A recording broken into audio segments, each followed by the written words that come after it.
Hello mga B, ako nga pala si Lenny, isang full-time ma'am. At kung first time ninyo sumakay ng barko, ganito nga pala ang loob at labas ng Montenegro. Merong open air at saka aircon. Kapag sa aircon ka naman sumakay o yaang pumunta, mag-a-add ka ng 50 pesos diyan. Pero pag sa open air, wala na. Yun na yung iyong pamasahe. Tapos sa loob din niyan ay meron ng 7-Eleven, kaya hindi na kayo magugutom. Isa lang ang kulang, pera. Yung nakikita nyo nga pala ay Batangas Port na yan, kasi malapit na kami diyan.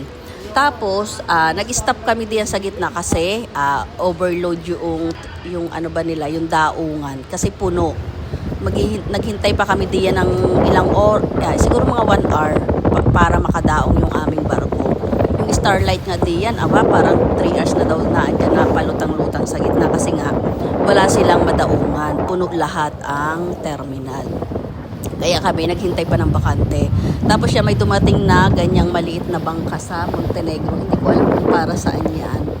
Basta yan, lumapit sa amin nung nasa gitna pa kami. Hindi pa kami niya nakakadaong kasi nga, diba? Naghihintay pang may umalis. Tapos after ng mga ilang minuto, nakadaong na rin kami.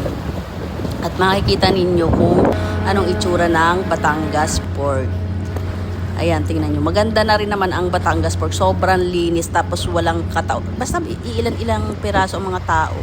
Kaya, pag mga gantong panahon, ang sarap magbiyahe. Walang siksikan, walang naghahabol ng oras. Basta relax ka lang sa iyong paglalakad. Dito nga pala sa loob ay meron ng iba't ibang kainan. Yan, may Contis, may Wendy's, may Chowking. Basta lahat na andyan. Yun lang mga B. Bye!